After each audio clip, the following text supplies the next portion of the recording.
18 অধ্যায়ের 18 অনুচ্ছেদ, book of ডিউটারনমি 18 অধ্যায়ের 19 অনুচ্ছেদ, বুক অব আইজায়া 29 অধ্যায়ের 12 অনুচ্ছেদে, সং অব সলোমন 5 অধ্যায়ের 16 অনুচ্ছেদে, এরপর নিউ টেস্টামেন্টে গসপেল অব জন 14 অধ্যায়ের 16 অনুচ্ছেদে, গসপেল অব জন 15 অধ্যায়ের 26 অনুচ্ছেদে, গসপেল অব জন 16 অধ্যায়ের 7 অনুচ্ছেদে, গসপেল অব জনের 16 অধ্যায়ের 12 থেকে 14 অনুচ্ছেদে বলা আছে যে যীশু খ্রিস্ট বলেছেন, তোমাদের আমি অনেক কথাই বলবো, কিন্তু তোমরা সবকিছু বুঝতে পারবে না, কারণ যখন সত্যের বার্তাবাহক আসবে সে তোমাদের সত্যের পথে পরিচালিত করবে। সে তার নিজের কথা বলবে না, যা শুনবে তাই বলবে। তাহলে বিভিন্ন প্রধান ধর্মগ্রন্থ থেকে যেটা জানতে পারি, আমরা বিশ্বাস করবো এক ঈশ্বরে, তার কোনো ছবি নেই, তার কোনো প্রতিমা নেই। আমরা বিশ্বাস করবো সর্বশেষ আর চূড়ান্ত নবীকে।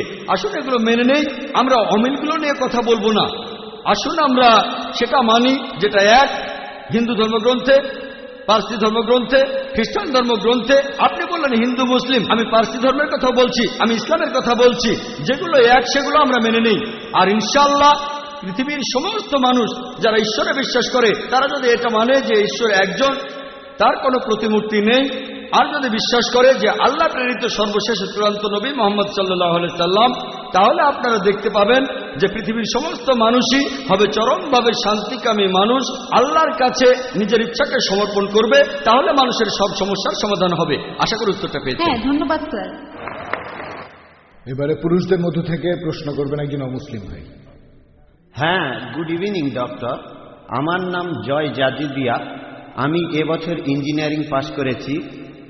আর প্রথমেই বলি, আমি এই প্রথমবারের মতো আপনার লেকচার শুনতে এসেছি। আর বিভিন্ন ধর্মগ্রন্থের উপর আপনার দখল সত্যিই প্রশংসনীয়। আপনি যথেষ্ট আত্মবিশ্বাসী, আর অনেক মুসলিম আছেন তারা আপনার কথা মানে। এখন আপনার কাছে আমার প্রশ্নটা কিছুটা রাজনৈতিক। আপনার কাছে আমার প্রশ্নটা হলো, আপনি কি মুসলিম ভাই বোনদের এই উপদেশ দেবেন যে তারা মহাত্মা গান্ধীর নীতিগুলো অনুসরণ করবে? যেমন ধরে অহিংস আন্দোলন আর সত্যাগ্রহ, এই সব আন্দোলনের মাধ্যমেই আমরা ব্রিটিশদের কাছ থেকে স্বাধীনতা পেয়েছি। আমি সবগুলো ধর্মগ্রন্থকেই শ্রদ্ধা করি, যেমন কোরআন, গীতা, বাইবেল।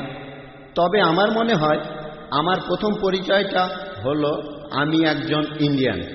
তাহলে মুসলিম ভাই বোনদের উপদেশ দেবেন মহাত্মা গান্ধীর নীতিগুলো অনুসরণ করতে, যেমন অহিংস আন্দোলন, সত্যাগ্রহ, অথবা মহাত্মা গান্ধীর অন্য যে কোনো নীতি? ভাই, আপনি প্রশ্ন করলেন যে আমি কি মুসলিম ভাই বোনদের মহাত্মা গান্ধীর নীতি অনুসরণ করতে বলবো, তারপর বললেন যে মহাত্মা গান্ধীর যে কোনো নীতি, যেমন অহিংসা নীতি আর সত্যাগ্রহ।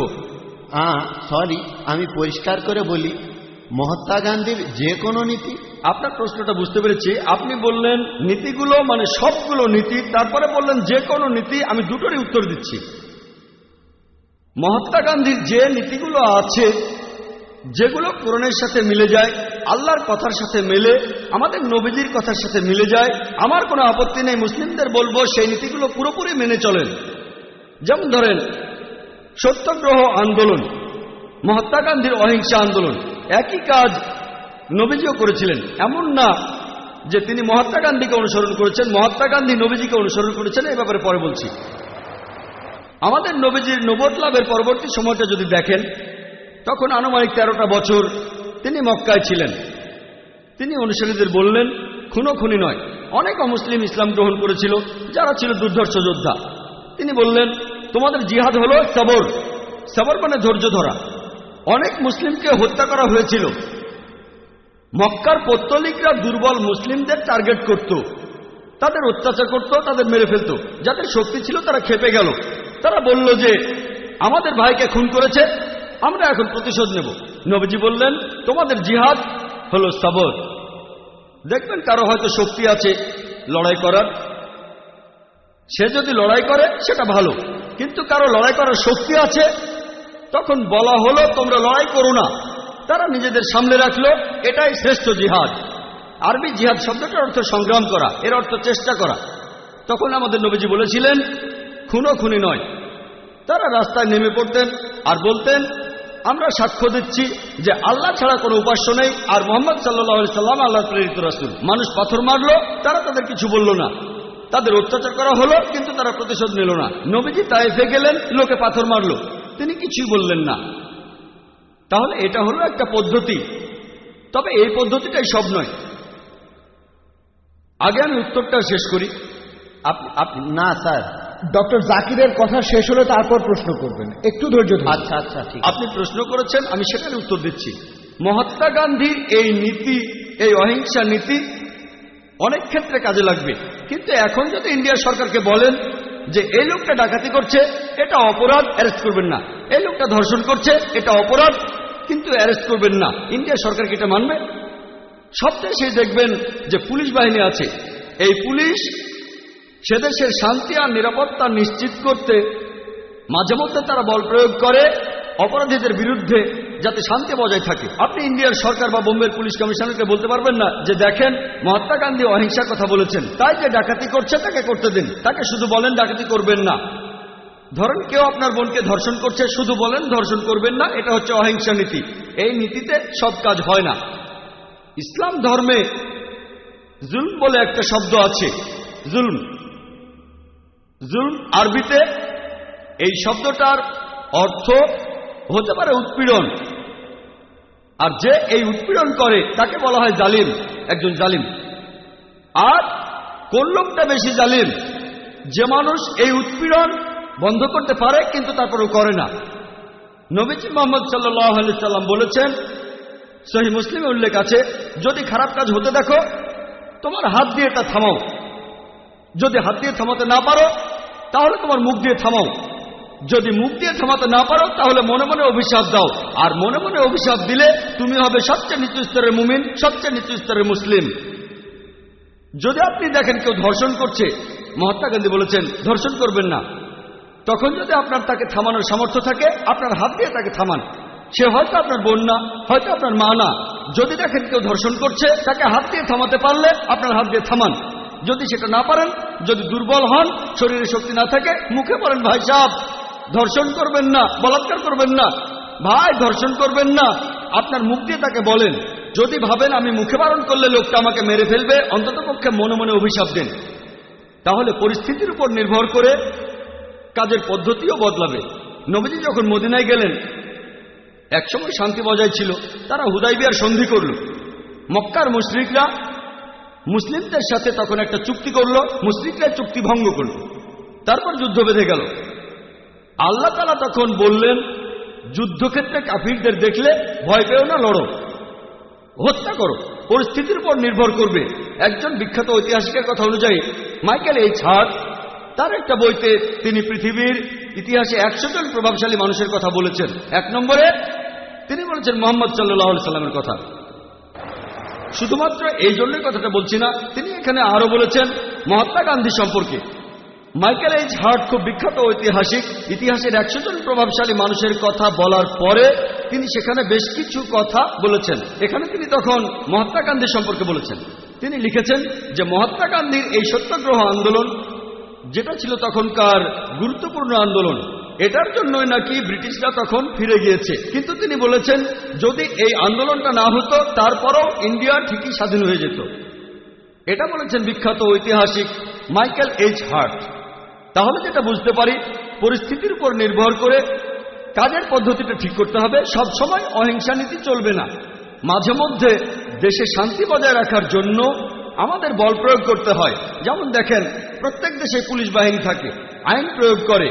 কেউ যদি কোনো কিছু নিয়ে বাড়াবাড়ি করে, ধর্ষণ করে, ডাকাতি করে, নিরীহ মানুষদের ক্ষতি করে, তখন শেষ উপায় হিসেবে প্রত্যেক দেশের পুলিশ যেমন বল প্রয়োগ করে, একইভাবে ইসলাম বলছে যে শেষ উপায় হিসেবে, শেষ অবলম্বন হিসেবে মাঝে মধ্যে শান্তি বজায় রাখার জন্য বল প্রয়োগ করতে হয়। আশা করি উত্তরটা পেয়েছেন।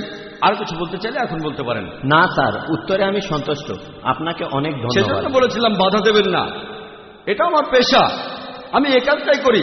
পুরো উত্তরটা শুনলে তারপর বুঝতে পারবেন। আমি শুরু করলে যদি হাত তোলেন, যখনই আপনি আপনার হাতটা তুলছেন আপনার মাথায় তখন প্রশ্নটা ঘুরছে, আমার উত্তরটা শুনছেন না। যখন আপনি শুনেছেন মনোযোগ দিয়ে ইনশাআল্লাহ, তাহলে বুঝতে পারবেন। না পারলে ইনশাআল্লাহ আপনি আরো সুযোগ পাবেন।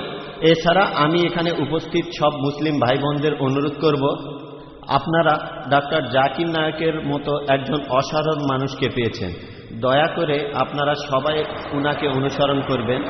অবশ্য এমন অনেক মানুষই আছে যারা ঠিক পুরোপুরি মেনে চলে না। আশা করি যে মুসলিম ভাই বোনেরা ইসলাম ধর্ম পালন করবে পুরোপুরি, আর ইন্ডিয়াকে গর্বিত করবে।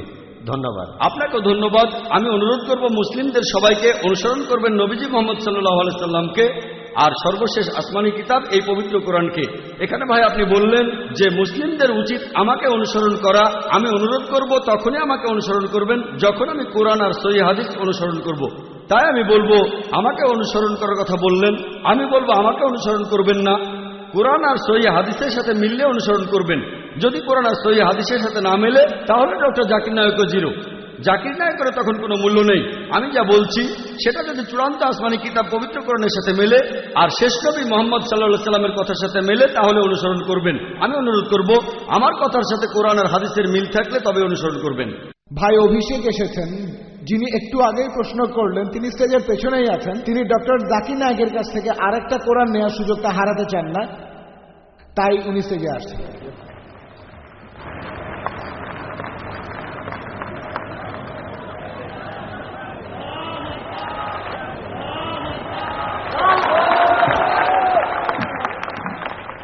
উনি স্টেজের পেছনে এসে ভলান্টিয়ারদের কাছে প্রথমে বলেছিলেন, আর শুনে আমরা বললাম আলহামদুলিল্লাহ, ঠিক আছে। হ্যাঁ ভাই, প্রশ্ন করেন। জাকির ভাই, আপনার কাছে আমার একটা প্রশ্ন আছে। এখানে যেসব মুসলিম ভাই ও বোনেরা আছেন তাদের অনুভূতিতে আঘাত লাগলে আমি ক্ষমা চাচ্ছি। আমার নাম মহেশ মেহতা আর আমি ব্যবসা করি। আপনাদের পবিত্র কোরআন এটা আল্লাহর পাঠানো আসমানি কিতাব নয়। কেন? কারণ হলো আগে যে তাওরাত, ইনজিল, জাবুর এসেছে, তাওরাত মুসার উপর নাজিল হয়েছিল, জাবুর দাউদের উপর নাজিল হয়েছিল, আর যিশুর উপর নাজিল হয়েছিল ইনজিল। এই কিতাবগুলো বিকৃত হয়ে গেছে।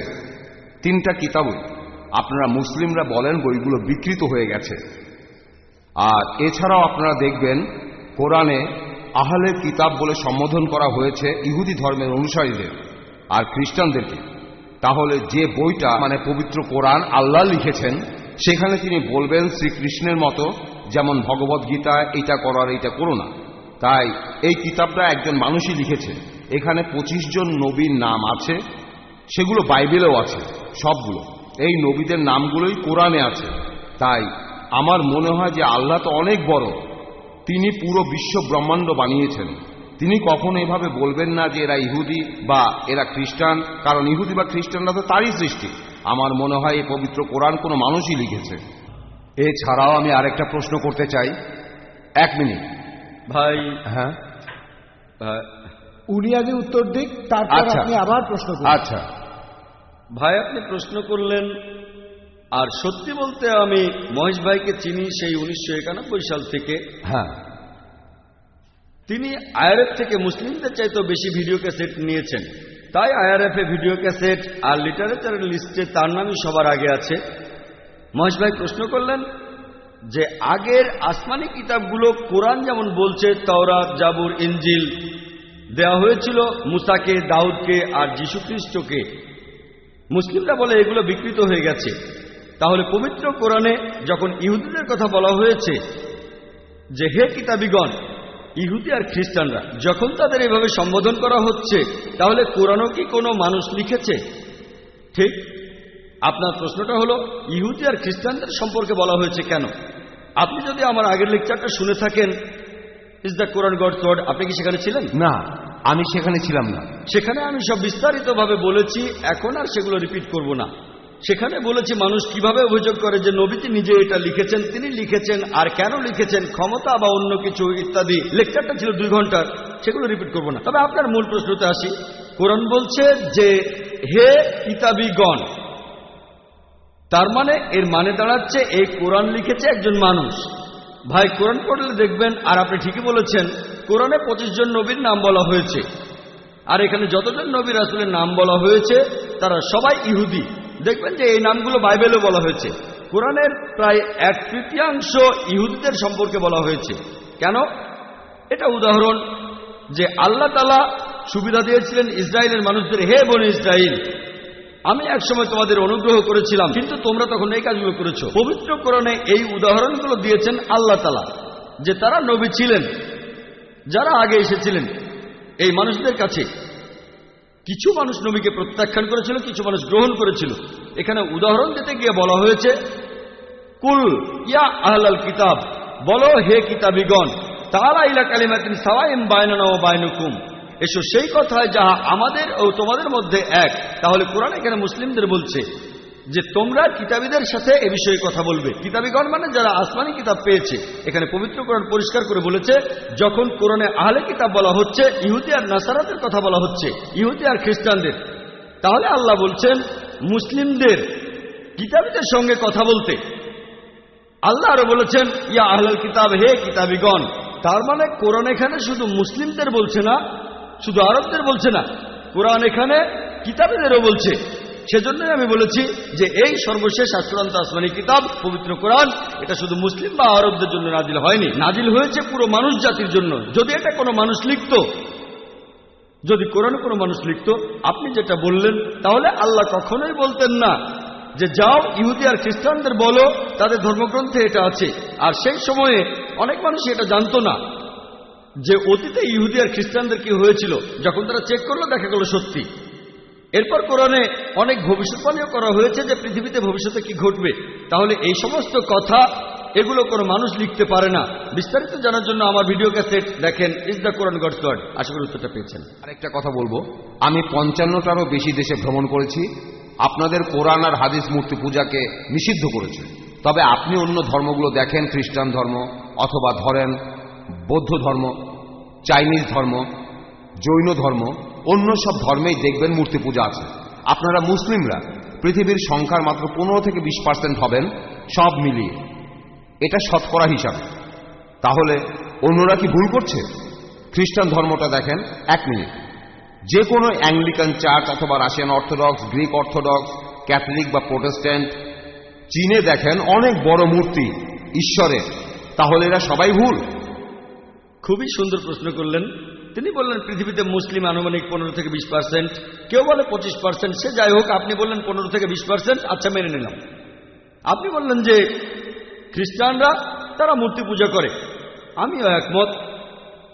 আপনি বললেন যে বৌদ্ধরা বিশাল মূর্তি বানায়, তারা কি সবাই ভুল? ভাই, ইসলামের সংখ্যাগুরু হলে জেতা যায় না। ইসলামে সত্য সবার উপরে।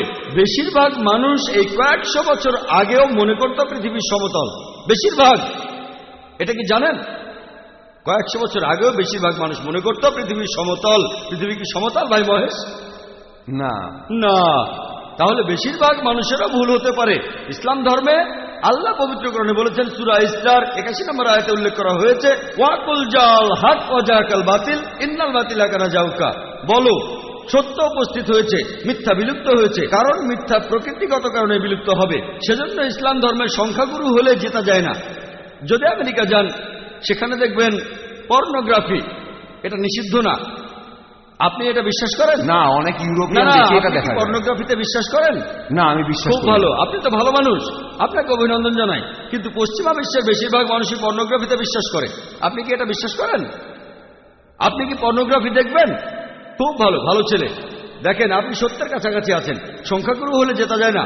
আপনি তখন বললেন যে খ্রিস্টান ধর্মে সবাই মূর্তি পূজা করে। খ্রিস্টান ধর্মে আসলে মূর্তি পূজা নেই, কিছু খ্রিস্টান মূর্তি পূজা করে, যেমন কিছু মুসলিম ভুল কাজ করে। যদি খ্রিস্টানদের বাইবেল পড়েন, আর আমিও নিশ্চিত যে আপনি বাইবেল পড়েছেন, বাইবেলে উল্লেখ করা আছে, বুক অব ডিউটেরোনমি 5 নম্বর অধ্যায়ের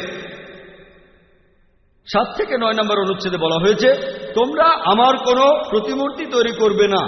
মহান স্রষ্টা তিনি বলেছেন, ওল্ড টেস্টামেন্টে আছে, তোমরা আমার কোনো প্রতিমূর্তি তৈরি করবে না, কোনো কিছুই না যেটার সাথে মিল আছে আকাশমণ্ডলের কিছু, পৃথিবীর কিছু অথবা পৃথিবীর নিচের কিছু। তোমরা তাদের সেবা করবে না, তাদের কাছে নতজানু হবে না, কারণ আমি তোমাদের ঈশ্বর এবং প্রভু খুবই প্রতিহিংসা পরায়ণ। এই কথা আবারও আছে বুক অব এক্সোডাস 20 নম্বর অধ্যায়ের 3 থেকে 5 অনুচ্ছেদে, যে তোমরা আমার কোনো প্রতিমূর্তি তৈরি করবে না, কোনো কিছুই না যার সাথে মিল আছে আকাশের কিছুর, পৃথিবীর কিছুর অথবা পৃথিবীর নিচের কিছুর। তোমরা এদের সামনে নতজানু হবে না, সেবা করবে না, কারণ আমি তোমাদের ঈশ্বর এবং প্রভু খুবই প্রতিহিংসা পরায়ণ। তাহলে ওল্ড টেস্টামেন্ট অনুযায়ী মূর্তি পূজা নিষিদ্ধ কাজ। আর যীশুখ্রিস্ট নিজেই বলেছেন, এটা আছে গসপেল অফ ম্যাথিউ 5 নম্বর অধ্যায়ের 17 থেকে 20 অনুচ্ছেদে, মনে করো না আমি নবীদের আইন বাতিল করতে এসেছি, এগুলোকে বাতিল করতে আসিনি, পূরণ করতে এসেছি। তোমাদের মধ্যে যদি কেউ কোনো একটা আইন ভাঙে আর অন্য কেউ ভাঙতে বলে, সে তাহলে স্বর্গের রাজ্যে প্রবেশ করতে পারবে না। আর যে এই আইনগুলো মেনে চলবে সে স্বর্গের রাজ্যে প্রবেশ করতে পারবে। যদি তাদের ন্যায়নিষ্ঠতা গ্রন্থে বলা ন্যায়নিষ্ঠার চাইতে বেশি না হয়, তাহলে তারা স্বর্গের রাজ্যে প্রবেশ করতে পারবে না। তাহলে যীশু খ্রিস্টের কথা অনুযায়ী আপনি যদি স্বর্গের রাজ্যে প্রবেশ করতে চান, আপনাকে তাহলে ওল্ড টেস্টামেন্টের সবগুলো আইন মানতে হবে, মুসা নবীর আইন মানতে হবে। স্রষ্টার কোনো প্রতিমা বানাবেন না। তারপরও মানুষ বানায় কেন? সব খ্রিস্টানরা কিন্তু বানায় না, প্রোটেস্ট্যান্টরা বানায় না। খ্রিস্টান ধর্ম সম্পর্কে আপনার জ্ঞান বেশ কম, আপনি এখনো ছাত্র। ক্যাথলিকরা এটা করে, তারা মূর্তি বানায়। এজন্যই প্রোটেস্ট্যান্টরা প্রোটেস্ট করেছিল যে আপনাদের কাজটা ভুল। তাহলে বাইবেলের কথা অনুযায়ী সৃষ্টিকর্তার কোনো প্রতিমা বানাতে পারবেন না। আপনার কথা মানি। বেশিরভাগ হিন্দুই মূর্তি পূজা করে।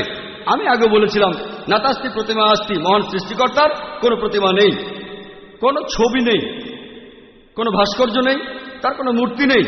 আপনি কি মূর্তি পূজা করেন? হ্যাঁ, আমি করি। আচ্ছা, তাহলে তো বেদ মানছেন না। আমি আসলে সবগুলো ধর্মই মানি, সব ধর্মই এক, কারণ মহান ঈশ্বর সবগুলো ধর্ম সম্পর্কেই জানেন। ভাই, আপনি যদি সবগুলো ধর্মই বিশ্বাস করেন, তার মানে আপনি অন্য ধর্ম পালন করছেন কিনা জানি না, তবে হিন্দু ধর্ম পালন করছেন না। আপনি হিন্দু ধর্ম পালন করছেন না। আমি আপনাকে বলি, ঈশ্বর তো ঘুমাচ্ছেন না, তিনি সবই জানেন। তিনি তো সবকিছু সৃষ্টি করেছেন, সবকিছু। তাই তিনি সবগুলো ধর্ম সম্পর্কেই জানেন, যেমন ইসলাম। ভাই, আপনি একবারে একটা প্রশ্ন করেন, লম্বা লাইন দেখা যাচ্ছে, এই প্রশ্নটার উত্তর দিচ্ছি, এরপরে লাইনের পেছনে গিয়ে দাঁড়াবেন, তারপর সময় আসলে প্রশ্ন করবেন, ঠিক আছে? প্রশ্ন করেছেন যে ঈশ্বর কি ঘুমাচ্ছেন? আল্লাহ এই কথার উত্তর দিয়েছেন পবিত্র কোরআনে সূরা বাকারার 255 নম্বর আয়াতে উল্লেখ করা হয়েছে। আল্লাহ বলেছেন, আল্লাহু লা ইলাহা ইল্লা হুয়াল হাইয়ুল কাইয়ুম লা তাখুযুহু সিনাতুন ওয়ালা নাওম, যে আল্লাহ অবিনশ্বর, চিরস্থায়ী, তিনি কারো মুখাপেক্ষী নন, তার নিদ্রার প্রয়োজন হয় না, তন্দ্রা তাকে স্পর্শ করে না, বিশ্রামের প্রয়োজন হয় না। আমাদের ঘুমানোর প্রয়োজন হয়, আমাদের বিশ্রাম নেওয়ার প্রয়োজন হয়, আল্লাহ তাআলার ঘুমানোর প্রয়োজন হয় না। আল্লাহ তাআলা পবিত্র কোরআনে বলেছেন, তিনি যদি চাইতেন তাহলে পৃথিবীর প্রত্যেকটা মানুষকে বানাতে পারতেন মুসলিম হিসেবে, মুসলিম বানাতে পারতেন। আল্লাহর পক্ষে খুবই সোজা, শুধু কুন ফায়াকুন। তবে এই জীবনটা পরকালের জন্য পরীক্ষা। আল্লাহ আপনাকে পরীক্ষা করছেন, আমাকেও পরীক্ষা করছেন। আল্লাহ যদি চান আপনি আর কখনো মূর্তি পূজা করবেন না, তাহলে তো পরীক্ষাটা থাকলো না। পরীক্ষাটা হচ্ছে, আল্লাহ আপনাকে কিছু আইন দিয়েছেন, এখন আপনি সেগুলো মানবেন কি মানবেন না। আপনি নাকি সবগুলো ধর্মই মানেন, কিন্তু আপনি তো হিন্দু ধর্ম মানছেন না, আপনি তো ইসলাম মানছেন না, আপনি তো খ্রিস্টান ধর্ম মানছেন না, শিখ ধর্ম মানছেন না, বৌদ্ধ ধর্ম মানছেন না। আমাকে এমন কোনো কথা দেখান যেখানে ধর্মপট বলছে, বৌদ্ধ যে কোনো গ্রন্থ বলছে যে বুদ্ধ তার মূর্তি বানাতে বলেছেন। তিনি কখনোই বলেননি। বুদ্ধ কোথায় বলেছেন? আগামীকাল ধরেন কোন মুসলিম যে নবীজি মুহাম্মদ সাল্লাল্লাহু আলাইহি সাল্লামের মূর্তি বানালো, সে যদি মূর্তি বানিয়ে তার পূজা করে, আমি বলবো সেটা ভুল। নবীজি কখনোই তার মূর্তি বানাতে বলেননি। এখন কিছু মানুষ যদি কোনো ভুল কাজ করে থাকে, হোক তারা সংখ্যালঘু বা সংখ্যাগুরু, সেটা তখন সত্যি হয়ে যায় না। গৌতম বুদ্ধ কখনোই তার মূর্তি বানাতে বলেননি। এখন কেউ এই মূর্তিগুলোর বিরুদ্ধে গেলে সে আসলে বৌদ্ধদের ধর্ম পালনে সাহায্য করছে। শুধু বুদ্ধের একটা বিশাল মূর্তি বানিয়েছে বলেই তারা বুদ্ধকে মানে, এমনটা কিন্তু ঠিক না। সেজন্য আমি বলেছি, যদি কোনো ধর্মকে বুঝতে চান, অনুসারীদের দেখবেন না, ভাই মহেশ আমাকে দেখবেন না, ধর্মগ্রন্থগুলোকে দেখেন, পবিত্র কোরআন দেখেন, পবিত্র কোরআন পড়েন, আপনাদের বেদ পড়েন, যেগুলো কমন সেগুলো মেনে চলেন, আর যেগুলো কমন না সেগুলো পরে দেখবেন। আপনি নাকি সব ধর্মই পালন করেন, আপনি তো হিন্দু ধর্ম মানছেন না, খ্রিস্টান ধর্ম মানছেন না, ইসলাম ধর্ম মানছেন না, সবগুলো তো পরের কথা। আমি বলছি অন্ততপক্ষে কমন জিনিসগুলো আপনি মেনে চলেন, যেগুলো কমন না সেটা নিয়ে পরে কথা বলবো। আপনি তো কমন জিনিসগুলো মেনে চলছেন না, সবগুলো মানা তো পরের কথা। যেদিন আপনি মূর্তি পূজা বন্ধ করবেন, সেদিন আমি কথা বলতে পারবো যে আপনি সবগুলো ধর্মের সবচেয়ে প্রধান কথাটা মানছেন। যেদিন আপনি মুহাম্মদ সাল্লাল্লাহু আলাইহি সাল্লামকে সর্বশেষ চূড়ান্ত নবী হিসেবে মানবেন, সেদিন বলতে পারবো আপনি বেশিরভাগ প্রধান ধর্মের সবচেয়ে প্রধান দুটো কথা মানছেন। আশা করি উত্তরটা পেয়েছেন। হ্যাঁ বোন, এবারে পরের প্রশ্ন। আসসালামু আলাইকুম, আমি ভাগ্যশ্রী সাওয়ান, আমি অমুসলিম। এখানে সবার সামনে আমি ইসলাম গ্রহণ করতে চাই, কারণ আমি চাই কিয়ামতের দিন আপনারাও আমার পক্ষে সাক্ষ্য দেবেন। আশহাদু আন্না ইল্লাল্লাহ, আশহাদু আন্না মুহাম্মাদু রাসূলুল্লাহ। মাশাআল্লাহ বোন, উনি ডক্টর জাকিরের সাথে কথাগুলো আরেকবার বললে ভালো। এখন আমি বলছি, আর আমার সাথে সাথে আপনিও বলুন, আশহাদু আল্লাহ ইলাহা আশহাদু আল্লা ইলাহা ইল্লাল্লাহ ইল্লাল্লাহ ওয়া আশহাদু আন্না ওয়া আশহাদু আন্না মুহাম্মাদান রাসূলুল্লাহ। আমি সাক্ষ্য দিচ্ছি যে আল্লাহ ছাড়া কোনো উপাস্য নেই, আর নবীজি মুহাম্মদ সাল্লাল্লাহু আলাইহি সাল্লাম হলেন মহান আল্লাহ তাআলার প্রেরিত পুরুষ। শান্তির ধর্মে আপনাকে স্বাগতম বোন। আমাদের এই এক্সিবিশন অ্যান্ড কনফারেন্সে এই 10 দিনে অনেক মানুষই ইসলাম ধর্ম গ্রহণ করেছেন। আমাদের বক্তাদের কাছে বিভিন্ন প্রশ্ন করা হয়েছে, তারা বুঝেছেন যে এটাই হচ্ছে একমাত্র সমাধান মানুষের জন্য। আপনাকে অনেক ধন্যবাদ বোন, আর আল্লাহর কাছে দোয়া করছি যেন আপনি জান্নাতে যেতে পারেন, পৃথিবীতে শান্তি পান আর পরকালেও শান্তি পাবেন ইনশাআল্লাহ।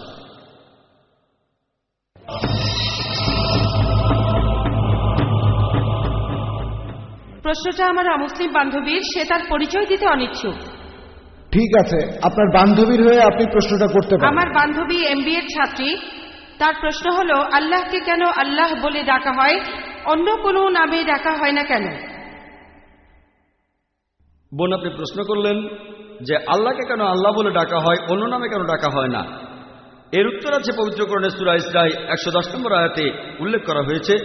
পবিত্র কোরআনে বলা হয়েছে, কুলিতুল্লাহ আবিদুর রহমান আয়ামাত আদু ফালাল আসমাউল হুসনা। তোমরা তাকে ডাকো আল্লাহ বলে অথবা রহমান বলে ডাকো, তোমরা তাকে যে নামেই ডাকো ডাকানো, সকল সুন্দর নামগুলি তো তাহারই। আপনি মহান স্রষ্টা আল্লাহ সুবহানাহু ওয়া তাআলাকে ডাকতে পারেন যে কোনো নামে, তবে সেটা হতে হবে সঠিক নাম, সেটা হবে বিশুদ্ধ নাম, এমন নাম হবে যেটা তিনি নিজে দিয়েছেন। পবিত্র কোরআন এবং সহিহ হাদিসে আল্লাহর নাম উল্লেখ আছে 99টা। আর রহমান, আর রাহিম, আল কারিম, আল হাকিম, পরম দয়ালু, পরম করুণাময়, পরম জ্ঞানী, সব মিলিয়ে 99টা। আর সবার উপরে সেটা আল্লাহ। আর এই কথাটা যে সুন্দর নামগুলো আল্লাহর, এটা সূরা ইসরার 110 নম্বর আয়াতে উল্লেখ আছে। এছাড়াও সূরা তাহার 8 নম্বর আয়াতে উল্লেখ করা হয়েছে, সূরা আরাফের 180 নম্বর আয়াতে আছে, সূরা হাশরের 24 নম্বর আয়াতে আছে। এখানে আল্লাহ বলেছেন যে সুন্দর নামগুলি সেগুলো আল্লাহর, আর সবচেয়ে শ্রেষ্ঠ নাম আল্লাহ। এখন আমরা মুসলিমরা আল্লাহ তাআলাকে কেন আরবিতে আল্লাহ বলে ডাকি, কেন ইংরেজিতে গড বলে ডাকি না? আসলে এর কারণটা হচ্ছে অন্য সব নামগুলো আর শব্দ সেগুলোকে আমরা বিকৃত করতে পারি। যেমন ধরেন ইংরেজিতে গড শব্দটা যদি গডের পরে একটা এস লাগাই, এটা হবে গডস, ঈশ্বরের বহুবচন। আল্লাহর কোনো বহুবচন হয় না। কুল হুয়াল্লাহু আহাদ, বলো তিনি আল্লাহ এক অদ্বিতীয়। যদি গডের পরে DESS যোগ করেন, এটা হবে গডেস, মহিলা ঈশ্বর। ইসলামে পুরুষ আল্লাহ বা মহিলা আল্লাহ বলে কিছু নেই। আল্লাহ সুবহানাহু ওয়া তাআলার কোনো লিঙ্গ নেই। যদি গডের পরে ফাদার যোগ করেন, সেটা হবে গডফাদার, সে আমার গডফাদার, সে আমার অভিভাবক। ইসলাম ধর্মে আল্লাহ আব্বা বা আল্লাহ ফাদার বলে কিছু নেই। যদি গডের পরে মাদার যোগ করেন, সেটা হবে গড মাদার। ইসলাম ধর্মে আল্লাহ মাদার বা আল্লাহ আম্মি বলে কিছু নেই। যদি গডের আগে 3 শব্দটা জুড়ে দেন, সেটা হবে 3 গড, অর্থাৎ নকল ঈশ্বর। 3 আল্লাহ বলে কিছু নেই ইসলামে। আর এই জন্যই আমরা মুসলিমরা আমরা আল্লাহ তাআলাকে ডাকি আরবি শব্দ আল্লাহ বলেই। আর এই কারণেই এই আল্লাহ শব্দটা বেশিরভাগ প্রধান ধর্মগ্রন্থগুলোতেই দেখতে পাবেন। যদি শিখ ধর্মগ্রন্থ পড়েন, সেখানে মহান সৃষ্টিকর্তার একটা বৈশিষ্ট্য বলা হয়েছে আল্লাহ। যদি খ্রিস্টানদের বাইবেল পড়েন, গসপেল অব মার্ক 15 অধ্যায় 34 অনুচ্ছেদে আছে, গসপেল অব ম্যাথিউ 27 অধ্যায়ের 46 অনুচ্ছেদে আছে, বলা আছে যে যীশু খ্রিস্টকে যখন ক্রুশবিদ্ধ করা হলো, তিনি বলেছিলেন আল্লাহ আল্লাহ লামা সাবাক্তানি, ঈশ্বর ঈশ্বর কেন তুমি আমাকে ত্যাগ করলে। এই আল্লাহ আল্লাহ লামা সাবাক্তানি শুনে কি মনে হয় ঈশ্বর ঈশ্বর কেন তুমি আমাকে ত্যাগ করলে? না। তবে এটার যদি আরবি করেন, এটা হবে আল্লাহ আল্লাহ লামা তারাক্তানি, একই রকম। এই হিব্রু আর আরবি ভাষা দুটো একই রকম। আর আপনারা ধর্মীয় ডিকশনারিতে দেখবেন, সেখানে বলা হয়েছে আল্লাহ বা আল্লাহ একই কথা, আল্লাহ ALAH একই। তাহলে আল্লাহ শব্দটা বাইবেলেও আছে, হিন্দু ধর্মগ্রন্থেও আছে, বেদে উল্লেখ করা আছে। একটা আলাদা উপনিষদ আছে যার নাম আল্লাহ উপনিষদ। তাহলে এই আল্লাহ শব্দটা, এই শব্দটা উল্লেখ করা হয়েছে বিভিন্ন প্রধান ধর্মগ্রন্থে। এটাই হলো স্রষ্টার সবচাইতে সঠিক ও শুদ্ধ নাম। আশা করি উত্তরটা পেয়েছেন। কোন অমুসলিম ভাই কি প্রশ্ন করবেন? হ্যাঁ ভাই। স্যার, আমার নাম গিল রয়, বোম্বেতে থাকি, আমি ব্যবসা করি। আমাকে সুযোগ দেওয়ার জন্য ধন্যবাদ। প্রশ্ন করার জন্য অনুষ্ঠানটা বেশ উপভোগ করেছি, এই প্রথম এসেছি। আমার প্রশ্নটা ধর্মান্তরিত হওয়া প্রসঙ্গে, ইসলামে আসা অথবা বের হয়ে যাওয়া। এখন অনেক মুসলিম দেশেই ইসলাম থেকে কেউ অন্য ধর্ম গ্রহণ করতে পারে না। কিছু দেশে জবরদস্তি করা হয় বা মৃত্যুদণ্ড দেয়া হয়। তবে ভুল হলে শুধরে দেবেন, আমি ঠিক জানি না। তবে যে দেশে অমুসলিমের সংখ্যা বেশি, সেখানে অন্য ধর্ম থেকে ইসলামে আসতে বাধা দেয়া হয় না। এখন ইসলাম ধর্মে সঠিক নিয়মটা কি? কারণ আপনার লেকচারেই বললেন ইসলাম ধর্মে কোনো জবরদস্তি নেই, আর পৃথিবীর লক্ষ লক্ষ মানুষ ইসলাম ধর্ম গ্রহণ করছে। তাহলে ধর্মান্তরিত হতে বাধা দেয়া হচ্ছে কেন? তারা কি ঠিক করছে? এখানে অনুমতি দিলে অসুবিধা কোথায়? কেউ যদি স্বেচ্ছায় ইসলাম ধর্ম ত্যাগ করতে চায়, তাকে বাধা দেওয়া হবে কেন? আপনি আমেরিকাকে দেখেন, সেখানে বেশিরভাগ মানুষ খ্রিস্টান, তাদের বেশিরভাগই খ্রিস্টান ধর্মের অনুসারী। যদি তারা ধর্ম পরিবর্তনে বাধা দেয়, যদি ইসলাম ধর্ম গ্রহণে বাধা দেয়, সেরকম হলে আপনি কি বলবেন? ভাই, আপনি খুব সুন্দর প্রশ্ন করেছেন, খুবই ইম্পর্টেন্ট প্রশ্ন। প্রশ্নটা দুটো অংশ।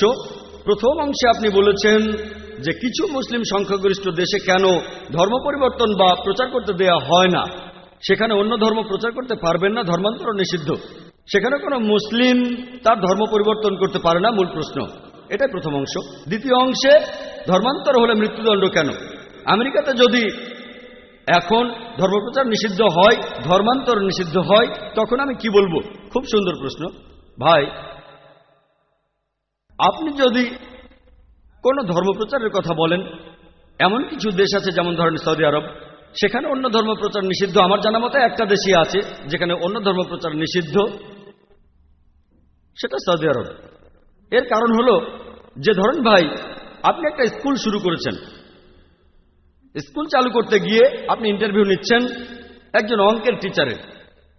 যখন আপনি অঙ্কের টিচারদের ইন্টারভিউ নিচ্ছেন, আপনি প্রশ্ন করলেন 2 + 2 = কত? একজন অঙ্কের টিচার বলল 2 + 2 = 3। পরের জন এসে বলল 2 + 2 = 4, আর পরের জন এসে বলল 2 + 2 = 5। অনেক মানুষই বলে এখানে সমস্যাটা কোথায়? আপনি আপনার ধর্ম প্রচার করেন, যারা গ্রহণ করতে চায় তারা গ্রহণ করবে। আমি আপনাকে বলি যে আপনার স্কুলে অঙ্কের টিচার কেমন রাখবেন? যে বলে 2 + 2 = 3, নাকি তাকে রাখবেন যে বলে 2 + 2 = 5? আমি বলবো না, আমিও অঙ্ক জানি, আমি এ ব্যাপারে একেবারে নিশ্চিত। অঙ্কে 2 + 2 = 4, আর কিছুই না। তাহলে ধর্মের কথা অনুযায়ী সৌদি আরব তারা একেবারে নিশ্চিত আর মেনে নিয়েছে কোরআনের এই আয়াতটা। সূরা ইমরানের 19 নম্বর আয়াতে উল্লেখ করা হয়েছে, ইন্নাদ-দীনা ইনদাল্লাহিল ইসলাম। আল্লাহ তাআলার কাছে একমাত্র গ্রহণযোগ্য দিন হলো আল্লাহর কাছে নিজেকে সমর্পণ করে শান্তি অর্জন করা। তারা সৌদি আরবে ভুল কোনো কিছুই প্রচার করতে দেবে না। তবে বিজ্ঞান প্রযুক্তির ক্ষেত্রে তারা আমেরিকানদের স্বাগত জানিয়েছে, আপনারা চলে আসেন, স্বাগত জানিয়েছে ইংল্যান্ডের মানুষদের, স্বাগত জানিয়েছে ইন্ডিয়ার মানুষদের। সমস্যা নেই, বিজ্ঞান ও প্রযুক্তিতে তারাই উপরে আছে। তাই বিজ্ঞান ও প্রযুক্তির ক্ষেত্রে তারা বিশেষজ্ঞ আনছে আমেরিকা থেকে, ইংল্যান্ড থেকে, সিঙ্গাপুর থেকে, ফিলিপাইন থেকে, ইন্ডিয়া থেকে, বিভিন্ন দেশ থেকে। কিন্তু যদি ধর্মের কথা বলা হয়, তারা একেবারে নিশ্চিত, তারা পুরোপুরি শিওর যেটাই সত্যি। একইভাবে আপনিও নিশ্চিত যে 2 + 2 = 4, আপনি অঙ্কে ভুল শেখাতে দেবেন না। একইভাবে সৌদি আরবে এমন, আমি বিভিন্ন ধর্মের উপর একজন ছাত্র, পবিত্র কোরআন বাদে এই পৃথিবীতে আর একটা ধর্মগ্রন্থ পাবেন না যেটা বলছে যে এটাই হলো সত্যিকারের ধর্ম। আপনি হিন্দু ধর্মগ্রন্থগুলো পড়ে দেখেন, আপনি খ্রিস্টানদের পবিত্র বাইবেল পড়ে দেখেন, বাইবেলের কোথাও বলা হয়নি যে খ্রিস্টান ধর্ম সঠিক। খ্রিস্টানদের বাইবেলে খ্রিস্টান শব্দটাই কোথাও নেই, এটা কি জানেন? পবিত্র বাইবেলে খ্রিস্টান বলে কোনো শব্দ পাবেন না। এরপর হিন্দু শব্দটা আপনি বেদে পাবেন না, এটা কি জানেন? বেদের কোথাও এই কথা বলা হয়নি যে এটাই হলো একমাত্র সঠিক ধর্ম। বাইবেলের কোথাও এই কথা বলা হয়নি যে এটাই হলো একমাত্র সঠিক ধর্ম। কোরআন হলো এই পৃথিবীর বুকে একমাত্র ধর্মগ্রন্থ যেখানে মহান স্রষ্টা আল্লাহ তাআলা বলেছেন ইন্নাদ-দীনা ইনদাল্লাহিল ইসলাম, আল্লাহ তাআলার কাছে একমাত্র গ্রহণযোগ্য দিন হলো ইসলাম। তাহলে যদি ধর্ম প্রচারের কথা বলি, অন্য কোন ধর্ম প্রচারের কথা বলি, এটুকু বলতে পারি যে এ ব্যাপারে তারা নিশ্চিত, তারা সেখানে অন্য কাউকে অন্য কোনো ধর্ম প্রচার করতে দেবে না। এই ইন্ডিয়া একটা ধর্মনিরপেক্ষ দেশ, এটা কোনো হিন্দু রাষ্ট্র না। এদেশের সংবিধান সেটাই বলছে, এখানে গণতান্ত্রিক শাসন ব্যবস্থা চালু আছে। আমি একজন ইন্ডিয়ান, ভৌগোলিকভাবে আমি হিন্দু কারণ আমি ইন্ডিয়ান, তবে ইসলাম ধর্ম পালন করি, ইসলাম ধর্ম আমি মানি। এটা আমার জন্মগত অধিকার যে আমার ধর্ম প্রসার এবং পালন করতে পারবো। ইন্ডিয়ার সংবিধান সেটাই বলছে। আগে তাহলে সংবিধানটা বদলাতে হবে। আমরা সবাই জানি যে আমেরিকা একটা গণতান্ত্রিক দেশ, তাদের সংবিধানে এটা আছে যে বাক স্বাধীনতা থাকবে। আপনি আমার কাছে জানতে চেয়েছেন, তখন যেমন বললেন যে আমেরিকা যদি অন্য ধর্মের প্রচার নিষিদ্ধ করে, যদি বাধা দেয়, তাহলে আমার কেমন লাগবে। এটা তো তাদের খ্রিস্টান ধর্মগ্রন্থে নাই। আমি বলবো তারা খ্রিস্টান ধর্ম মানছে না, তারা তো বাইবেল মেনে চলছে না। আপনি বলবেন এটা একটা হিন্দু রাষ্ট্র, আসলে কিন্তু তা নয়, এটা ধর্মনিরপেক্ষ দেশ। হিন্দু রাষ্ট্র কোথাও বলা হয়নি। আপনি তো খ্রিস্টান, আপনি আমাকে বাইবেল থেকে মাত্র একটা কথা দেখান যেটা বলছে যে খ্রিস্টান ধর্মই একমাত্র সঠিক ধর্ম। হ্যাঁ বলেন। স্যার, তখন বাইবেলের এরকম ব্যাখ্যা করা হয়েছিল ওল্ড আর নিউ টেস্টামেন্টের। তখনকার দিনের খ্রিস্টান বিশেষজ্ঞরা বাইবেলের ব্যাখ্যা করেছিল যে বাইবেল বলছে কেউ যদি খ্রিস্টান ধর্ম ত্যাগ করতে চায় তাকে তখন মৃত্যুদণ্ড দেয়া হবে।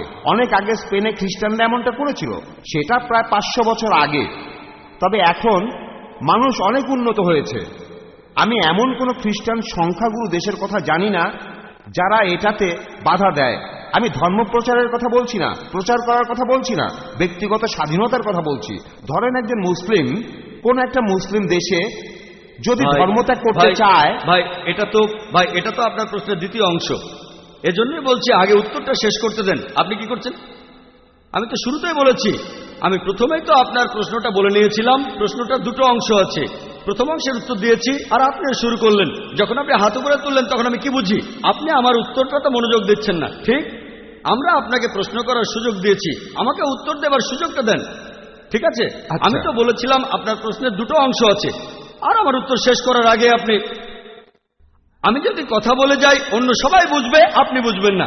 আমি তো চাই আপনিও সেটা বোঝেন। আমি তো চাই আপনি যেন শান্তি ধর্ম গ্রহণ করেন। ঠিক আছে ভাই, এবারে প্রশ্নের দ্বিতীয় অংশে আসি। যদি কেউ অন্য ধর্মে যেতে চায়, যদি কেউ ইসলাম ধর্ম ত্যাগ করতে চায়, পবিত্র কোরআনে স্পষ্ট করে সূরা বাকারা 256 নম্বর আয়াতে বলা হয়েছে লা ইকরাহা ফিদ্দিন, দিন সম্পর্কে কোনো জবরদস্তি নেই। সত্য স্পষ্ট হচ্ছে মিথ্যা থেকে। তাহলে কোনো মানুষ যদি ইসলাম থেকে অন্য কোনো ধর্মে যেতে চায়, ভালো, কিয়ামতের দিন সে ক্ষতিগ্রস্তদের দলে থাকবে। আর মৃত্যুদণ্ডের কথা যদি বলেন, বিশেষজ্ঞদের মাঝে মতভেদ আছে। কিছু কিছু বিশেষজ্ঞ বলেন যদি সেই লোক ধর্মান্তরের পরে যদি তার নতুন ধর্ম প্রচার করতে থাকে আর ইসলামের বিরুদ্ধে কথা বলে, তাহলে তাকে মৃত্যুদণ্ড দেওয়া হবে। আর এই একই রকম আইন, প্রায় একই রকম আইন সব দেশেই দেখবেন, ইন্ডিয়াতেও দেখবেন। এখানে দেশের বিরুদ্ধে কথা বলতে পারবেন না। ইন্ডিয়াতে ধরেন কোনো একজন লোক সে দেশের গোপন তথ্য বিক্রি করলো কোনো শত্রুর কাছে, ঠিক আছে, তার তথ্যগুলো সত্যিও হতে পারে, হয়তো কোনো ব্লুপ্রিন্ট। কিছু দেশ মৃত্যুদণ্ড দেবে, অন্যরা দেবে যাবজ্জীবন কারাদণ্ড, যদিও সে সত্যি কথা বলেছে। নিজস্ব আইন প্রত্যেক দেশেরই আছে। তাহলে ইসলামে যদি কোনো মুসলিম ইসলাম ধর্ম ত্যাগ করে অন্য কোনো ধর্ম গ্রহণ করে, তারপর সেটা প্রচার করে, ধর্মটা প্রচার করে, ইসলামের বিরুদ্ধে কথা বলে, যদি সেটা কোনো ইসলামিক দেশ হয়, যদি ইন্ডিয়ায় কেউ এমনটা করে, কেউ তাকে মৃত্যুদণ্ড দিতে পারবে না। যদি সে এমন দেশে থাকে যারা ইসলামিক শরিয়া মেনে চলে, এখানে সে কি করছে? বিশৃঙ্খলা সৃষ্টি করছে। সে তাহলে সেই দেশে অশান্তি সৃষ্টি করছে। এমন অবস্থা হলে মৃত্যুদণ্ড দেয়া হবে। সব মুসলিম দেশ কিন্তু ইসলামিক শরিয়া মেনে চলে না, এ কথাটা জেনে রাখেন। হাতে গোনা কয়েকটা দেশ কেউ এই আইনগুলো মানে, কেউ ওই আইনগুলো মানে। আমি এমন দেশের কথা জানি না যারা 100% ইসলামিক শরিয়া প্রয়োগ করে, আমি জানি না, এমন দেশের কথা জানি না। তাহলে আপনার এই কথা বুঝতে হবে যে মুসলিম দেশে ইসলামিক শরিয়া প্রচলিত আছে আর তেমন দেশে যদি এরকম কোনো ঘটনা ঘটে, যেমন ইন্ডিয়ায় কেউ যদি দেশের গোপন তথ্য বেচে দেয়, তাকে কারাদণ্ড দেওয়া হবে। কত বছরের আমি জানি না, মৃত্যুদণ্ডও হতে পারে। আমেরিকার ক্ষেত্রে একই ঘটনা। সেই একইভাবে এই মুসলিম দেশের আইন হলো এটা, সে দেশে ইসলামিক আইনে শাসন কাজ চালানো হয়। তাহলে আশা করি উত্তরটা পেয়েছেন। ধন্যবাদ। এবারের প্রশ্ন মহিলাদের মধ্য থেকে। আসসালামু আলাইকুম জাকির ভাই, আমার নাম নীলম শেঠি। আমার জন্ম হিন্দু পরিবারে। আমি একদিন আজাদ ময়দানে হিন্দুইজম ও ইসলামের সাদৃশ্য নিয়ে আপনার লেকচারটা শুনেছিলাম। সেই দিন থেকেই আমি ইসলাম পছন্দ করি। আজকে সবার সামনে আমি ইসলাম ধর্ম গ্রহণ করছি। লা ইলাহা ইল্লাল্লাহু মুহাম্মাদুর রাসূলুল্লাহ। আমিন। মাশাআল্লাহ বোন, আপনাকে অভিনন্দন। ইসলাম গ্রহণ করার জন্য আপনাকে অভিনন্দন বোন। তিনি বললেন যে কয়েক বছর আগে বোম্বের আজাদ ময়দানে তিনি প্রথম আমার লেকচার শুনেছিলেন। টপিক ছিল হিন্দুইজম এবং ইসলামের মধ্যে সাদৃশ্য। আর সেই দিন থেকেই তিনি ইসলাম পছন্দ করেন, আর আজকে তিনি সবার সামনে ইসলাম গ্রহণ করলেন। আপনাকে এই শান্তির ধর্মে স্বাগত জানাই। আল্লাহর কাছে দোয়া করছি তিনি যেন আপনাকে রহমত দান করেন, আর ইনশাআল্লাহ আপনি জান্নাতে যাবেন, ইহকাল এবং পরকালও শান্তি পাবেন। ধন্যবাদ।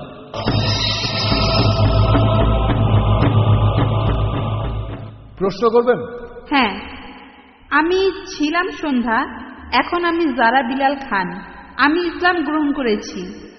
আপনি আপনার লেকচারে বললেন যে ইসলাম মূর্তি বা মূর্তি পূজায় বিশ্বাস করে না, তবে কেরালায় এমন একটা জায়গা আছে যেখানে একটা মূর্তি দেখা যায় যেটা পাথর থেকে উঠে এসেছে আর এটা বাড়ছে। এটা তাহলে এরকম কেন? বোন, আপনি প্রশ্ন করলেন যে ইসলামে মূর্তি পূজা নেই, কিন্তু তিনি জানেন যে কেরালার কোনো একটা জায়গায় সেখানে কোনো একটা পাহাড়ের ভেতর থেকে একটা মূর্তি বের হয়ে আসছে আর সেটা বাড়ছে। কিভাবে সেটা বাড়ছে আপনার প্রশ্ন। তার মানে এই মূর্তিটার ভেতর কিছু আছে। বোন, আপনি কি জানেন যে পাহাড়ও বড় হয়? এটা কি জানেন? হ্যাঁ, যদি এটা জানেন তাহলে মূর্তিও তো বেড়ে উঠতে পারে। তার মানে এই না, এমন না যে সেই মূর্তির ভেতর জীবন আছে। না, মূর্তিটা পাথরের ভেতর থেকেই এসেছে। ওখানে আগে কোনো মূর্তি ছিল না, পাথরের মধ্যে থেকে মূর্তিটা বের হয়েছে। আমি তো সেটাই বলছি, মূর্তিটা পাথরের মধ্য থেকে বের হচ্ছে। পাহাড় পর্বত আকারে বড় হয়, কিভাবে এগুলো বাড়ে সেটা আমরা জিওলজিতে পড়েছি যে পাহাড় পর্বত বাড়ে। এমন অনেক উদাহরণ আছে। যেমন ধরেন এই কয়েক বছর আগে শোনা গেল যে গণেশের মূর্তি দুধ খাচ্ছে। এটা একটা সহজ বৈজ্ঞানিক ব্যাপার, অসমোসিস। এটা খুবই সহজ একটা বৈজ্ঞানিক ব্যাপার। আপনি যদি দুধ ভর্তি জগে একটা চারা গাছ রাখেন, সেই গাছ দুধ শুষে নেবে। এটা অসমোসিস। তার মানে এই না যে সেই মূর্তি দুধ খাচ্ছে। তখন অনেক টিভি চ্যানেলে এটা দেখানো হয়েছিল। এখানে আপনাকে বুঝতে হবে যে এগুলো হলো সব জড়বস্তু। বেদে পরিষ্কার করে বলা আছে, যজুর্বেদে আছে 32 অধ্যায়ের 3 অনুচ্ছেদে, নাতাস্তি প্রতিমা আস্তি। মহান স্রষ্টার কোনো প্রতিমা নেই, তার কোনো ছবি নেই, তার কোনো মূর্তি নেই, তার কোনো ভাস্কর্য নেই, কোনো ফটোগ্রাফ নেই। আশা করি উত্তরটা পেয়েছেন। কিন্তু একটা কথা, পাথরটা এমন আকার পাচ্ছে কিভাবে? পাথরটার আকার তাহলে একটা মূর্তির মতো হচ্ছে কেন? বোন, আজকের কথা যদি বলেন তাহলে মানুষও কোনো কোনো আকার দিতে পারে, যন্ত্রপাতি দিয়ে প্রাকৃতিকভাবে কোনো আকার তৈরি হতে পারে। এটা খুবই স্বাভাবিক। এমন অনেক কথা শোনা যায় যে একটা গাছ আছে, দেখলেন লেখা আছে ওম, অথবা কোনো গাছে লেখা লা ইলাহা ইল্লাল্লাহ। এই সমস্ত ব্যাপার আসলে একেবারে গুরুত্বহীন। আমরা এখানে কথা বলছি সত্য নিয়ে। বোন, অনেক পাহাড় আছে দেখতে মানুষের মুখের মতো, এমনটা দেখেছেন আপনি? এটা প্রকৃতির খেলা। পাথরের আকার থাকলে সেটা অলৌকিক হয়ে যায় না। আমরা মেনে চলবো বেদের কথা, কোরআনের কথা, বাইবেলের কথা, যেটা বলছে মহান সৃষ্টিকর্তার প্রতিমূর্তি নেই। পাথরটা একটা মানুষের মতো হতে পারে, কোনো ছবির মতো হতে পারে, একটা মূর্তির মতো হতে পারে। তার মানে এই না যে সেটা ঈশ্বর। ধন্যবাদ, ঠিক আছে। আর এইসব পাথর দেখবেন বিভিন্ন ছবি আর মূর্তি, এগুলো পড়ে গেলে ভেঙে যায়। যখন সে নিজেকেই সাহায্য করতে পারে না, তখন আমাদের কিভাবে সাহায্য করবে? আশা করি উত্তরটা পেয়েছেন। ধন্যবাদ, ঠিক আছে। হ্যাঁ ভাই। Thank you sir. আমি ডক্টর রাজেশ, একজন হোমিওপ্যাথিক ডক্টর। আর আমার প্রশ্ন দুইটা। আমি পড়েছি যে নবী মুহাম্মদ হলেন সর্বশেষ আর চূড়ান্ত নবী। এই সর্বশেষ আর চূড়ান্ত কথাটার উপরে এত জোর দেওয়া হচ্ছে কেন? আপনারা নতুন কোনো নবীকে কি ভয় পাচ্ছেন? আল্লাহ যদি নতুন কাউকে মনোনীত করে পাঠান, তাকে কি মেনে নেবেন না? আর আমি যদি সৃষ্টিকর্তাকে দেখতে চাই তাহলে ইসলাম এ সম্পর্কে কি বলে? Thank you sir.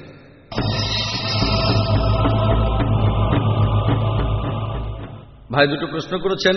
প্রথম প্রশ্ন, এটার উপরে এত জোর দিচ্ছি কেন যে তিনি শেষ নবী, আল্লাহ আরেকজন নবী পাঠাতে চাইলে কি পারতেন না? আর শেষ প্রশ্ন, যদি আমি আল্লাহকে দেখতে চাই তাহলে কি করব? আপনার এই প্রশ্নে পরে আসছি। প্রথম অংশটা যে জোর দিচ্ছি কেন যে মুহাম্মদ সাল্লাল্লাহু আলাইহি ওয়াসাল্লাম শেষ নবী, শুধু আমি জোর দিচ্ছি না, বেদও জোর দিচ্ছে, পুরাণও জোর দিচ্ছে, বাইবেলও জোর দিচ্ছে, আর কোরআন অন্যান্য ধর্মগ্রন্থ জোর দিচ্ছে। আল্লাহ পবিত্র কোরআনে বলেছেন, সূরা আহজাবের 40 নম্বর আয়াতে উল্লেখ করা হয়েছে, মাকানা মুহাম্মাদান আবা আহাদিন মিন যালিকুম ওয়ালাকি রাসূলুল্লাহ ওয়া খাতামুন নবী ওয়া কানাল্লাহু বিকুল্লি শাইইন আলিমা। যে মুহাম্মদ সাল্লাল্লাহু আলাইহি সাল্লাম তোমাদের মধ্যে কোনো পুরুষের পিতা নন, বরং তিনি হলেন আল্লাহ তাআলার প্রেরিত রাসূল, তিনি নবুয়তের শেষ সিলমোহর, আর নিশ্চয়ই আল্লাহ সকল বিষয় জানেন। এখন আল্লাহ নিজে এই কথা বলেছেন, আল্লাহ নতুন কাউকে পাঠাতে চাইলে অবশ্যই পাঠাতে পারতেন, তবে আল্লাহ কখনো মিথ্যে কথা বলেন না। আল্লাহ কখনো মিথ্যে বলেন না। পবিত্র কোরআনে এই কথা উল্লেখ করা আছে। সূরা আহজাবের 40 নম্বর আয়াতে বলা হয়েছে তিনি হলেন শেষ নবী। তাই আল্লাহ জানেন, যদি আল্লাহ নতুন কাউকে পাঠাতে চাইতেন তাহলে মুহাম্মদ সাল্লাল্লাহু আলাইহি সাল্লামকে শেষ নবী উল্লেখ করতেন না। যেহেতু মুহাম্মদকে শেষ নবী বলা হয়েছে আমি বিশ্বাস করেছি। আর আল্লাহ তাআলা তো ভবিষ্যৎও জানেন, আপনি আমি ভবিষ্যৎ জানি না, আল্লাহ ভবিষ্যৎ জানেন। তিনি বলেছেন মুহাম্মদই শেষ নবী, সেজন্য আমি সেটা বিশ্বাস করি। এখন আমাদের যেটা যখন প্রয়োজন আল্লাহ তাআলা ঠিক সেটাই দিয়েছেন আমাদের। কিছু মানুষ বলে আল্লাহ নবীকে কেন সৃষ্টির প্রথম দিনেই পাঠালেন না? আমার ছেলে কয়েকদিন আগে বলছিল আমাকে প্রথমে কেন মেডিকেল কলেজে ভর্তি করলেন না? বললাম আগে তো স্কুলে যেতে হবে, ক্লাস 1, ক্লাস 2, ক্লাস 3, কলেজ, তারপর মেডিকেল, ঠিক আছে? তাই মানুষের সভ্যতার বিভিন্ন পর্যায়ে আল্লাহ বিভিন্ন রাসূল পাঠিয়েছেন। আমরা 4টা কিতাবের নাম জানি, এছাড়াও অনেক আছে, তাওরাত, জাবুর, ইনজিল, এগুলোর নাম জানি। এরপর আল্লাহ তাআলা ঠিক করলেন যে 1400 বছর আগে মানুষ পবিত্র কোরআন বোঝার পর্যায়ে চলে এসেছে, তখন তিনি পাঠালেন তার সর্বশেষ ও চূড়ান্ত রাসূল মুহাম্মদ সাল্লাল্লাহু আলাইহি সাল্লামকে। সর্বশেষ আর চূড়ান্ত কিতাব হলো কোরআন। এখন আল্লাহ চাইলে অবশ্যই নতুন কাউকে পাঠাতে পারেন, তবে যেহেতু তিনি বলেছেন আর কাউকে পাঠাবেন না, তাই পাঠাবেন না। এই দিন তিনি সম্পূর্ণ করেছেন। আগের ধর্মগ্রন্থগুলো সম্পূর্ণ অবস্থায় ছিল না। আল্লাহ বলেছেন, মহান স্রষ্টা পবিত্র কোরআনে বলেছেন, সূরা মাইদা 3 নম্বর আয়াতে উল্লেখ করা হয়েছে যে আজ এই দিনে তোমাদের প্রতি আমার অনুগ্রহ সম্পূর্ণ করলাম, তোমাদের জন্য ইসলামকে দিন হিসেবে আমি সম্পূর্ণ করলাম। ইসলামকে দিন হিসেবে সম্পূর্ণ করার পর নতুন কিছু যোগ হবে না, অথবা এখান থেকে কোনো কিছু বাদও দেওয়া যাবে না। এটা সম্পূর্ণ। আর সেজন্য যদি আজকের দিনে কেউ বলে যে সে আল্লাহর কাছ থেকে আসমানি কিতাব পেয়েছে, আর যদি বলে সে আল্লাহর রাসূল, তাকে মানসিক ডাক্তার দেখাতে হবে। এখন অনেক মানুষই নিজেকে ঈশ্বর বলে দাবি করে, অনেকে ঈশ্বরের নবী বলে দাবি করে। মানসিক ডাক্তার দেখাতে হবে তাকে, কারণ কোরআনের পরে নতুন কোনো আসমানি কিতাব আসবে না, মুহাম্মদের পরে কোনো নতুন নবী আসবে না। এবার আপনার দ্বিতীয় প্রশ্নের উত্তর, আল্লাহকে দেখতে চাইলে তখন আপনাকে কি করতে হবে? আমি যদি ঈশ্বরকে দেখতে চাই তাহলে আমি কি করব? আমি বলছি কি করবেন। এই পৃথিবীতে আল্লাহকে দেখতে পাবেন না। পবিত্র কোরআনে বলা আছে যে মুসা আলাইহিস সালাম আল্লাহকে দেখতে চেয়েছিলেন। আল্লাহ তাকে বলেছিলেন পাহাড়ের দিকে তাকাও, আমি এই পাহাড়ে আমার একটা ঝলক দেখাবো। সেই পাহাড়ে তখন কি অবস্থা হলো? সেই পাহাড়ের আগুন থেকে মুসা নবীর চোখ ধাঁধিয়ে গেল। পৃথিবীতে দেখতে পাবেন না, তবে পরকালে আল্লাহকে দেখতে পাবেন যদি আপনি জান্নাতে যান। সবকিছু সেখানে পাবেন, খাবার সবকিছুই পাবেন। লোকজন, হাদিসে উল্লেখ করা আছে, তারা তখন আল্লাহকে দেখার জন্য অনুনয় বিনয় করবে। যদি আপনি আল্লাহ তাআলাকে দেখতে চান তাহলে আল্লাহর এই চূড়ান্ত আসমানি কিতাব পড়তে হবে, এই পবিত্র কোরআন। কোরআনের কথাগুলো মেনে চলবেন। সর্বশেষ আর চূড়ান্ত নবী মুহাম্মদ সাল্লাল্লাহু আলাইহি সাল্লামের কথাগুলো মেনে চলবেন। যদি মুহাম্মদ সাল্লাল্লাহু আলাইহি সাল্লাম আর কোরআনের কথাগুলো আপনি মেনে চলেন, ইনশাআল্লাহ আপনি জান্নাতে যাবেন। যদি আমি মানি আমিও জান্নাতে যাব। আর ইনশাআল্লাহ আমরা আল্লাহর আইন মেনে চললে জান্নাতে যাব। আর ইনশাআল্লাহ আমরা সেখানে আল্লাহকে দেখতে পাবো। আশা করি উত্তরটা পেয়েছেন। ধন্যবাদ। হ্যাঁ ভাই। আমার নাম কিশোর, আমি মণিপুর থেকে এসেছি, ইন্ডিয়ার দক্ষিণ থেকে। আপনারা জানেন যে কাশ্মীরে আপনাদেরকে যেমন সবাই সন্ত্রাসী বলে ডাকে, তেমন মণিপুরে আমরা যারা স্থানীয়, আমরা ওখানে যে কাজগুলো করছি সেজন্য আমাদেরও সবাই সন্ত্রাসী বলে ডাকে। এই কারণে গত 15 দিন আমি এখানেই আছি। মণিপুরে খবর ছড়ানো হয়েছে যে আমি মারা গেছি। আমার মা বাবাও জানে যে আমি মারা গেছি। আসলে সেই ভয়েই আমি বম্বেতে চলে এসেছি। আর মণিপুরে এখন পর্যন্ত আমরা কেউ পিস টিভি দেখিনি। বিভিন্ন ধর্ম সম্পর্কে আমার আগ্রহ আছে, বেশ কিছুটা জানি। আমি গুরুদুয়ারাতে গেছি, চার্চে গেছি, তারপর বাইবেল পড়েছি, সব জায়গাতেই গেছি। তবে আমি এখন পর্যন্ত এটা জানি না যে মুসলিমরা কেন দাড়ি রাখে। আর ইসলাম ধর্মে কি আছে সেটা কোনো হিন্দি বইতে পাইনি, ইংরেজি বইতে পাইনি, মণিপুরেও পাইনি। তাই আমি বলবো আপনারা যদি এই বইগুলো মণিপুরে পাঠানোর ব্যবস্থা করেন তাহলে খুব ভালো হয়। আর আমি যদি এখানে হিন্দি বা ইংরেজিতে কোনো বই পাই তাহলে আমি সেটা কিনতে রাজি আছি। ভাই, আপনি প্রশ্ন করলেন যে কাশ্মীরে যেমন মুসলিমরা যুদ্ধ করছে, জিহাদ করছে, একইভাবে মণিপুরের অধিবাসীরাও যুদ্ধ করছে, লড়াই করছে। আর উনি মণিপুর থেকে চলে এসেছেন, এখানে এসেছেন মণিপুরে বিভিন্ন ঝামেলার কারণে 15 দিন এখানে আছেন। তিনি ইসলাম সম্পর্কে জানতে চান। আর উনি জানতে চেয়েছেন যে মণিপুরে কেন পিস টিভি দেখা যায় না, হ্যাঁ, আর জানতে চেয়েছেন যে মুসলিমরা কেন মুখে দাড়ি রাখে। আপনার প্রশ্ন দুটো। ভাই, কাশ্মীরের কথা আমি আগেও বলেছি যে সবাই জিহাদ করছে, এই কথা আমি বলবো না। সবাই কিন্তু জিহাদ করছে না। এক মিনিট, আমার কথাটাকে ভুল বুঝেছেন। আমি বলছি আপনারাই ঠিক করছেন। আপনার প্রশ্ন বুঝতে পেরেছি ভাই। আচ্ছা, আমি কখনোই বলিনি আপনি ভুল, আর আপনার প্রশ্নটাও খুব সুন্দর। তবে এটাও পরিষ্কার করি, কাশ্মীরে যেসব মানুষ যুদ্ধ করছে অনেকেই হয়তো সত্যিকারের জিহাদ করছে না। কেউ কেউ নিজেদের স্বার্থ উদ্ধারের জন্য খারাপ কাজ করছে।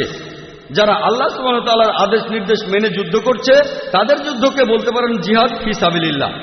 আমি ঢালাভাবে বলতে পারি না যে কাশ্মীরের সব মুসলিমই জিহাদ করছে, জিহাদ ফি সাবিলিল্লাহ। এবারে মণিপুরের বিষয়টা নিয়ে বলি। আমি জানি যে মণিপুরে এখন খুব যুদ্ধ চলছে, আর সেই যুদ্ধের কারণে আপনি এখানে। হতে পারে এটা আল্লাহর ইচ্ছা, হয়তো এমনটা আল্লাহর ইচ্ছা। যুদ্ধের কারণে আপনি এখানে এসেছেন, হয়তো এই দুনিয়ায় শান্তিতে থাকার পাশাপাশি আপনি পরকালেও শান্তি পাবেন। ঠিক আছে, আপনি আমার লেকচার শুনলেন শান্তির উপর। পৃথিবীর শান্তিটা হলো সাময়িক, চিরস্থায়ী না, কিন্তু পরকালের শান্তিটা হলো চিরস্থায়ী। এবারে প্রশ্নে আসি যে আমরা দাঁড়িয়ে রাখি কেন, আর মণিপুরে পিস টিভি দেখতে পারেন না কেন। মণিপুরে পিস টিভি দেখার প্রসঙ্গে বলি, আপনি ফ্রিকোয়েন্সিটা চেক করে দেখতে পারেন। যদি ডিশ অ্যান্টেনা লাগান, হতে পারে আপনাদের ডিশ অপারেটর চ্যানেলটা আনেনি। একটা ডিশ অ্যান্টেনা কিনতে কয়েক হাজার টাকা লাগবে। অ্যান্টেনাটা এখন পূর্ব দিকে 68 ডিগ্রি ঘুরিয়ে দেন, আর প্যান অ্যাট স্যাট 10, ইনশাল্লাহ পিস টিভি দেখতে পাবেন। আপনাদের কেবল অপারেটরকে বলে দেখেন, আমরা মণিপুরে গিয়ে তাদের বাধ্য করতে পারি না, কিন্তু ডিশ অ্যান্টেনা যদি পূর্ব দিকে 68 ডিগ্রি মুখ করে থাকে আর ফ্রিকোয়েন্সিটা টিউন করেন, ইনশাল্লাহ দেখতে পাবেন। এবারে বলি মুসলিমরা কেন দাড়ি রাখে। আমি এখানে বলবো যে পোশাকে যদি আপনার উদ্দেশ্য বোঝা যায় সেটাই করেন। একটা লেকচার দিয়েছিলাম, is the level shows your intent, or it. যেমন ধরেন, যদি কোনো কনফারেন্সে যান বিশেষজ্ঞদের, দেখবেন তারা লেবেল পড়েছেন, আমি ডাক্তার, আমি ইঞ্জিনিয়ার, আমি একজন বিজ্ঞানী। এটা হলো অনুষ্ঠান ছাড়াই পরিচয়। যদি আপনি শুধু ডাক্তারদের কোনো কনফারেন্সে যান, তাদের স্পেশালিটি লেখা আছে, যেমন ডক্টর অমুক, কার্ডিওলজিস্ট, নিউরোলজিস্ট, নেফ্রোলজিস্ট। হার্টের সমস্যা হলে কার্ডিওলজিস্ট, যদি আপনার সমস্যা হয় কিডনিতে তাহলে নেফ্রোলজিস্ট, যদি ব্রেনের সমস্যা হয় নিউরোলজিস্ট। আনুষ্ঠানিক পরিচয় পবিত্র কোরআনে সূরা আনামের 54 নম্বর আয়াতে উল্লেখ করা হয়েছে। কোরআন বলছে, ওয়া ইজাজা আকাল্লাযিনা ইউমিনুনা বিআয়াতিনা ফাকুলু সালামুন আলাইকুম। যদি তাদের কাছে আসো যারা আমার আয়াতে ঈমান আনে, তাদের বলো সালাম আলাইকুম, তাদের বলো শান্তি বর্ষিত হোক। ইসলাম আমাদের বলে তোমরা বলো আসসালামু আলাইকুম, এটা শান্তির ধর্ম। কমপক্ষে প্রতিদিন প্রত্যেক মুসলিম অন্তত পক্ষে 5 বার সালাত আদায় করে। যখন সে দৈনিক 5 বার নামাজ পড়ে, যদি সে শুধুমাত্র ফরজ নামাজগুলো আদায় করে, যেটা আবশ্যকীয়, 5 বার গুণ 2 নামাজ আদায় শেষ হলে বলি আসসালামু আলাইকুম ওয়া রাহমাতুল্লাহ, আসসালামু আলাইকুম ওয়া রাহমাতুল্লাহ। আমার ডান দিকে যত লোক আছে তাদের সবার উপর আল্লাহর শান্তি বর্ষিত হোক, আমার বাম দিকে যত লোক আছে তাদের সবার উপর আল্লাহর শান্তি বর্ষিত হোক। প্রত্যেক নামাজে 2 বার বলি, কমপক্ষে 5 বার নামাজ পড়ি, কমপক্ষে 10 বার সালাম জানাচ্ছি ডান দিকের সব মানুষদের, এর পাশাপাশি বাম দিকের সব মানুষদের। যদি সুন্নাতে মুআক্কাদাও পড়ি তাহলে আরো 10 বার। এভাবে অন্তত পক্ষে 20 বার আমি সালাম জানাচ্ছি আমার ডান দিকের মানুষদের আর বাম দিকের মানুষদের। যদি সাধারণ সুন্নত পড়ি তাহলে আরো বেশি হবে।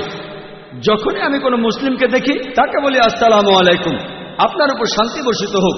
পবিত্র কোরআনে ওই কথা আছে, সূরা নিসার 86 নম্বর আয়াতে উল্লেখ করা হয়েছে, বলা হয়েছে যদি কেউ তোমাকে অভিবাদন করে, উত্তম অভিবাদন করে, তুমি আরো ভালোভাবে অভিবাদন করো অথবা তার সমান। কেউ যদি আমাকে বলে আসসালামু আলাইকুম, আমি তখন বলবো ওয়ালাইকুম আসসালাম রহমতুল্লাহ। কেউ আমাকে বলল শান্তি বর্ষিত হোক, আমি তখন বলবো শান্তি ও রহমত বর্ষিত হোক। কেউ যদি বলে আসসালামু আলাইকুম রহমতুল্লাহ, আমি তখন বলবো ওয়ালাইকুম আসসালাম রহমতুল্লাহ বারাকাতুহু, আরো ভালোভাবে দেব।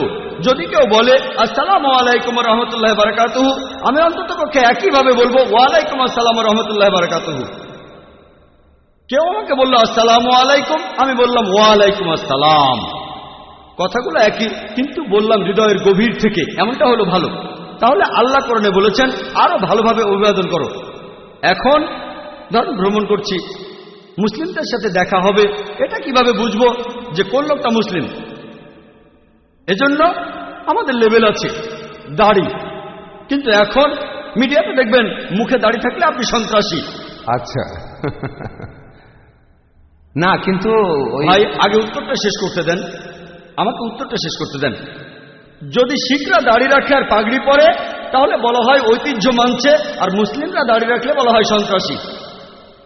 খ্রিস্টানদের দেখবেন তারা মাথা ঢেকে রাখে, তাদের বলা হয় ধার্মিক, আর মুসলিমরা মাথা ঢাকলে তাদের বলা হয় নিপীড়িত। মিডিয়া মিডিয়া মিডিয়া এই দাড়ি একটা মাছিরও ক্ষতি করতে পারবে না। আমার মাথার এই টুপি একটা মাছিরও ক্ষতি করতে পারবে না। কোরআন পড়লে দেখবেন কোরআনে কোথাও দাড়ি রাখার কথা বলা হয়নি। কোরআনে দাড়ি নিয়ে একটা আয়াতই আছে সূরা তাহার মধ্যে, এখানে 94 নম্বর আয়াতে বলা হয়েছে। সেখানে মুসা আলাইহিস সালাম তিনি তখন দাড়ি ধরেছিলেন, তার ভাই হারুনের, ইহুদিরা বলে হারুন তখন বললেন, হে আমার সহোদর, তুমি কেন আমার মুখে দাড়ি ধরেছ? শুধুমাত্র এই আয়াতটাতে দাড়ির কথা আছে। আমাদের প্রিয় নবীজি বলেছেন, সহিহ বুখারীতে আছে 7 নম্বর খণ্ডের 780 ও 781 নম্বর হাদিসে আমাদের প্রিয় নবীজি বলেছেন, পৌত্তলিকরা যে কাজ করে তার বিপরীতটা করো। তোমাদের গোঁফ ছোট করে ছাটো আর দাড়ি রাখো। যেহেতু এটা নবীজির নির্দেশ, আর আল্লাহ কোরআনে বলেছেন আতিউল্লাহ ওয়া আতিউর রাসূল, আল্লাহ এবং তার রাসূলকে মান্য করো। নবীজি নির্দেশ দিয়েছেন, আমরাও মানব।